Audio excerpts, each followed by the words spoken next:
আসসালামু আলাইকুম, সবাই কেমন আছেন? চলে আসলাম ওয়ার্ল্ড কাপ ফুটবল ২০২৬-এর আজকের গ্রুপ পর্বের দ্বিতীয় ম্যাচে। আজকে রাত ৪টার সময় দ্বিতীয় ম্যাচে যে দুটি দল মাঠে নামছে, ইরাক এবং নরওয়ে।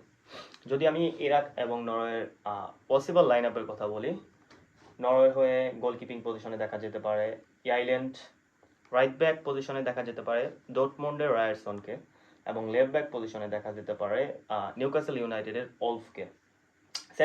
সেন্টার ব্যাক পজিশনে কেমান আয়ার এবং হেগম্যানকে দেখা যেতে পারে।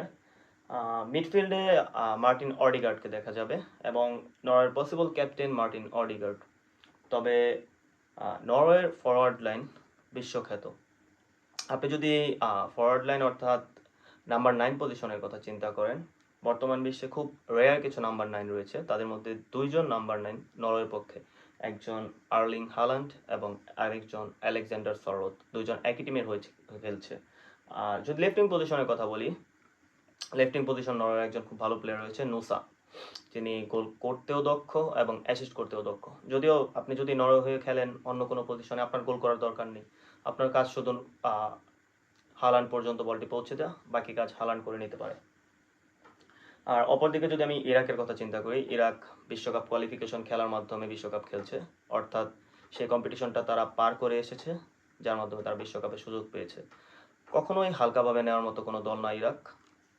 আমি বিশ্বাস করি আজকের ম্যাচটি নরওয়ে একপেক্ষিক তো জিততে পারবে না, তবে খুব একটা কষ্ট হবে না নরওয়ের আজকের ম্যাচটি জিতে নিতে, কারণ নরওয়ে তারা ওয়ার্ল্ড কাপ কোয়ালিফিকেশনে তারা চ্যাম্পিয়ন হয়ে তারপর ওয়ার্ল্ড কাপ কোয়ালিফাই করেছে।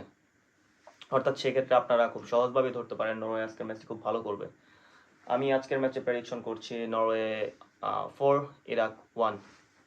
আপনারা আমাদের ইউটিউব চ্যানেলে আপনাদের মতামত জানাতে পারেন এবং যে ধরনের যে কোনো প্রেডিকশন অথবা আমাদের কোনো ভুল ত্রুটি হয়ে থাকলে আমাদেরকে জানাতে পারেন। Thank you very much.